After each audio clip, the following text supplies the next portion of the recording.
Eggs తీసుకున్నప్పుడు ఇలాంటి paper extra వస్తుంది కదా, దాన్ని పడేయకుండా ఇలా డిఐవై చూపిస్తున్నాను.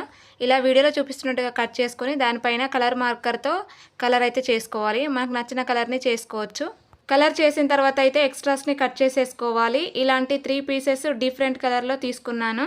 సిల్వర్, బ్లాక్, పింక్ కలరు ఇలా 3 క్యాప్స్ అయితే రెడీ చేసుకున్నాను. ఇప్పుడు బ్లాక్ క్యాప్ తీసుకొని మిడిల్లో నుంచి వీడియోలో చూపిస్తున్నట్టుగా ఒక నీడిల్ సాయంతో హోల్ అయితే చేసుకోవాలి. ఒక థ్రెడ్ని తీసుకొని దాని 2 కొనలు కూడా ఇలా నాట్ వేసేసుకోవాలి. హోల్ చేసిన దగ్గర నుంచి ఈ థ్రెడ్ని అయితే బయటకు తీసుకోవాలి. ఇప్పుడు మనం ఎక్కడైనా హ్యాంగ్ చేయడానికి ఈజీగా ఉంటుంది. బ్లాక్ కలర్ క్యాప్ కన్నా కూడా సిల్వర్ క్యాప్ అనేది కొంచెం చిన్నగా కట్ చేసేసుకోవాలి. సైజు చిన్నగా ఉండేలాగా చూసుకొని ఒక గమ్ పెట్టేసి ఇప్పుడు బ్లాక్ కలర్ క్యాప్లో ఇది ఆపోజిట్ డైరెక్షన్లో ఇలా స్టిక్ చేసేసుకోవాలి.